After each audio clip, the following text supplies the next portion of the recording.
Honorable CM of Andhra Pradesh, my dear friend Shri Jagan Reddy ji, Chairman ICID, Professor Raghav, Honorable Minister of Water Resources Andhra Pradesh, Shri Ambati Rambabu ji, Health Minister Srimati Rajni ji, Minister IT Godiwada Amarnath ji,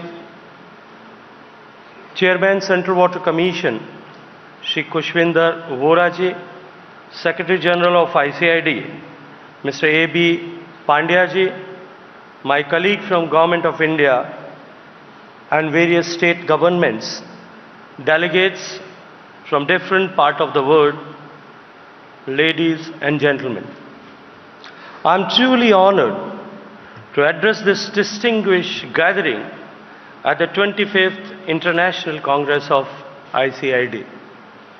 First and foremost, I would like to express my gratitude and pay tribute to the late Andy Gulati, the founder of the ICID, a visionary who dedicated his entire professional life to the development of irrigation and drainage, and further like to express my gratitude to my dear friend Chief Minister Jagan Reddy ji for hosting this event in the beautiful city of Visakhapatnam.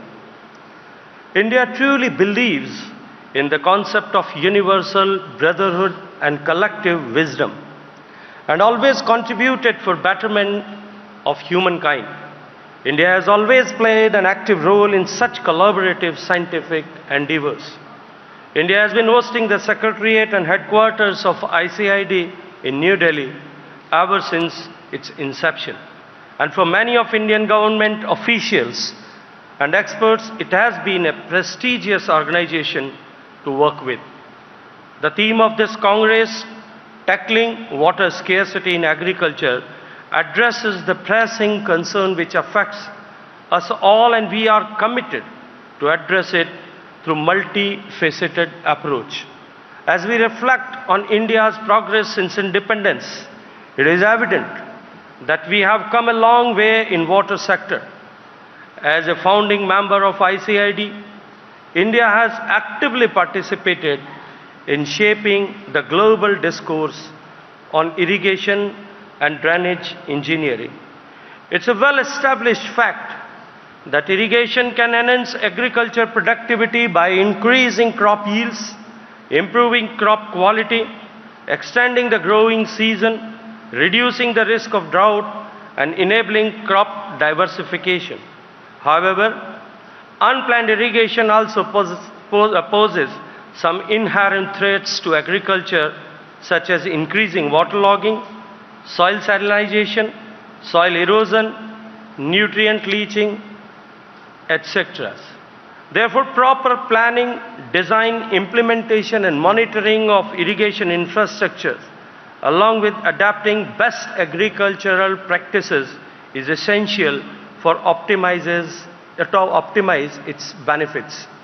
Due to complexities and challenges in legal, policy and technical framework of irrigation, it is essential to have comprehensive approach towards water sector as a whole rather than focus on irrigation alone. Indian climate is characterized by fixed duration precipitation pattern in the form of monsoonal rainfall during June to September, which mentioned by my dear friend Jagan Reddy ji. Moreover, the changing trend of climatic patterns has already started affecting the precipitating pattern adversely. Such situations call upon a robust and climate-resilient irrigation infrastructure. India has an ambitious river-linking national program aimed at interbasin transfer of water in ecologically sustainable way. It is envisaged to reduce impact of floods from water surplus basins to water deficit basins, and simultaneously addressing water storages in drought-prone basins. So far, under National Perspective Plan of Interlinking, 30 links have been identified for execution. However, India being a federal country and water being a state subject, execution of such mammoth river interlinking projects cutting across administrative and basic boundaries is very complex affair. In this context, I am happy to mention that under the guidance of Honorable Prime Minister, the state of Uttar Pradesh and Madhya Pradesh came together and signed MOU for Ken and Betwa river interlinking projects with central assistance of more than 5 billion, which will provide annual irrigation to more than 1 million hectares and drinking water to more than 6.2 million people in the drought-prone regions of Bundelkhand in central area. Dams are the integral part of the irrigation system. History of dam building in India has a long and glorious past. India's first dam, Grand Anaicut, was built on Kaveri River by King Karikalan of the Chola dynasty around 2000 years ago. The dam is still functional and irrigates millions of acres. India today boasts over 6,000 large dams, making it the third country globally in terms of large dams. These dams and their dependent infrastructure were constructed with the enormous financial investment and also by displacement of the people affected by dam submergence. Recently, we witnessed tragedy of Darna dam failure in Libya, claiming more than 10,000 lives and bringing economy of the town to complete halt with irreparable ecological damages. India also witnessed 42 major dam failures. Friends, in this context, dam safety becomes the vital aspect of not only irrigation and water security, but also of national security. Recognizing the fact under the visionary leadership of Honorable Prime Minister Narendra Modi ji, the Dam Safety Act 2021 has been enacted, which has strengthened our country's dedication and resolve to safeguard its dams. This progressive legislation underscores the nation's dedication to dam surveillance, inspection and maintenance by setting a benchmark of global dam safety standards. This legal framework is matched with the equally important policy initiative of Dam Rehabilitation and Improvement Program, which is commonly known as DRIP. DRIP is focused on enhancement of safety and operational performance of selected ailing dams and aging dams, along with strengthening of dam safety knowledge framework. Under first phase of DRIP, 223 dams in 7 states were covered, addressing hydrological, structural and operational safety aspects. Phase 2 and 3 of DRIP started in 2021 with the partnership of World Bank covering 19 states and 736 dams. This program is prioritized by PM Modi ji, an unprecedented budget close to 1.2 billion was made available for the same. In order to develop robust knowledge support system for dam owning agencies in addressing the critical issues related to dam safety, Government of India has developed the International Center of Excellence for Dams at IIT Roorkee and National Center of Earthquake Safety of Dams at Malviya National Institute of Technology, Jaipur, to create a large pool of experts in various domains of dam safety. First of its kind, master programs on dam safety and dam engineering have been started at IIT Roorkee and IISc Bangalore. I appeal all distinguished members of ICID to wholeheartedly support these initiatives in dam safety, which have potential of becoming global standards in dam safety paradigm. Climate change is posing serious threats to the entire world. Indian subcontinent is also facing huge temporal and spatial variability. In respect of availability of water, and climate change further worsens the situation.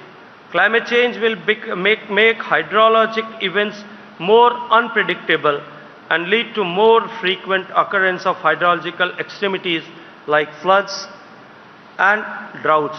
Various studies indicate greater expected loss in rabi crops, and every 1% of rise in temperature estimated to reduce wheat production by 4.4 or 5 million tons.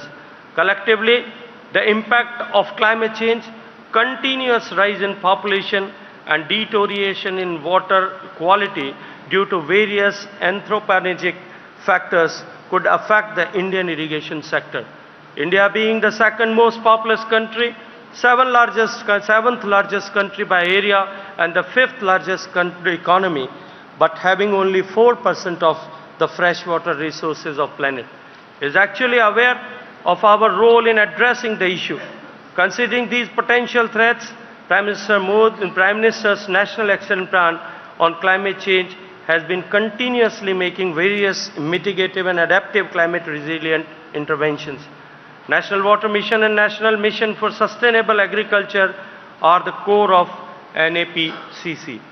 Prime Minister Narendra Modi ji, while addressing COP26 at Glasgow in November 2021, have introduced the concept of life, which stands for lifestyle for environment.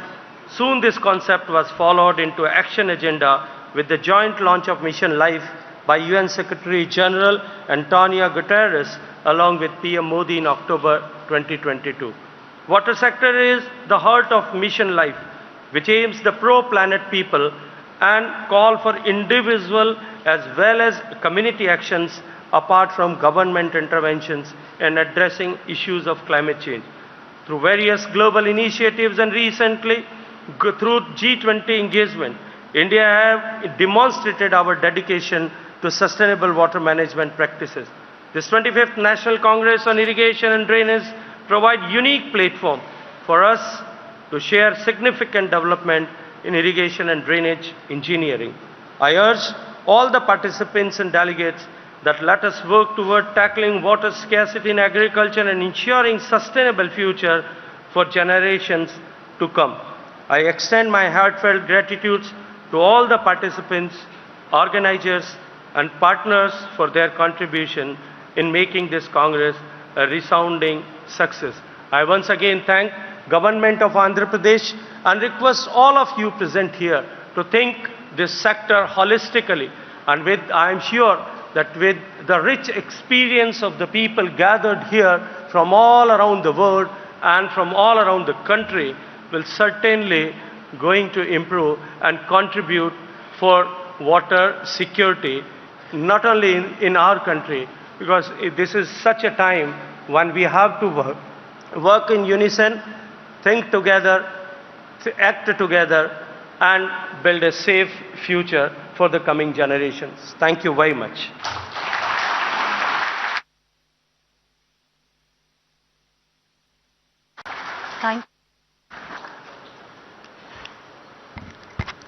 Thank you very much, sir, for your much valuable insights. And